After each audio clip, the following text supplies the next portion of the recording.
Hello, this is a review of the Honeywell Digital Hydrometer.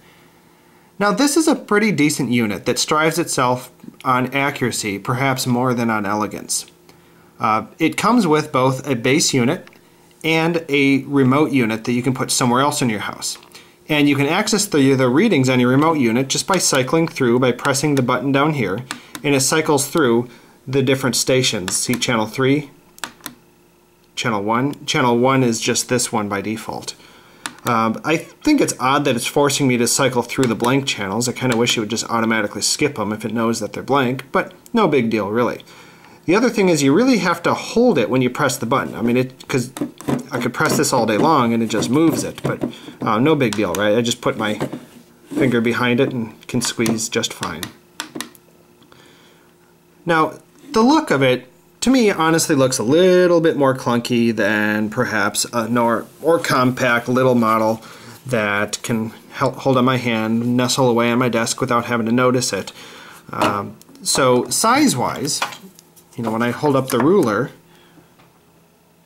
it's a bigger unit. It measures in about 5 inches tall, and I give more dimensions in the actual review.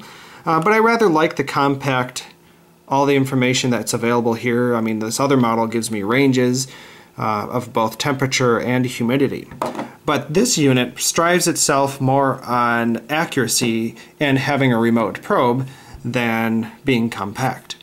And that's probably one of its benefits now. So let's talk about accuracy. So this unit is currently saying it's 58%. Now its own remote probe, well, let's assume is at least just another measurement, says 55%.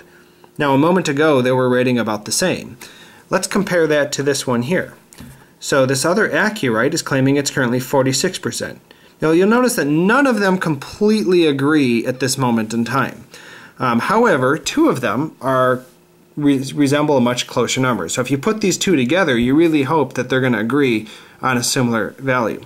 So what I found is the Accurite model here seems to run about 10% lower than what these other two claim. So I give the nod for these two probably being more accurate, given that there's at least two models of concurrence over the one. However, it might depend on how important to you a 1% or 2% is versus 10% or more. Now to me, all I honestly want to know is it really high or really low, so that if my contacts are hurting at work, I can just look at my model, and when it's down to 15%, which is what it does sometimes at work, I get a degree of confidence, say, oh, that's why, you know, it helps me understand. I'm not trying to do baking with particular ranges that need more accuracy.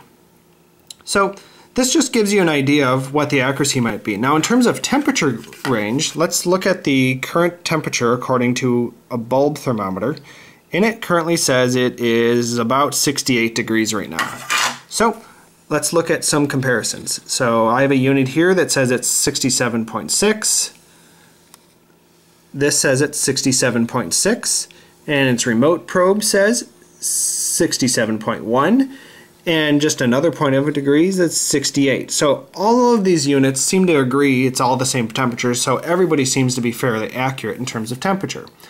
So it's really about the hydrometer of how accurate that is. These seem to be a little bit more accurate than this one here. You know, we're back to 55% here, dropping to 54, 55 here.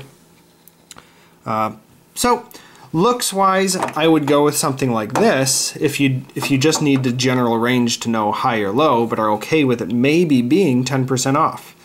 But otherwise, these seem to be fairly accurate if you can handle the desk space to put a larger unit such as this. Well, thank you for listening to the review.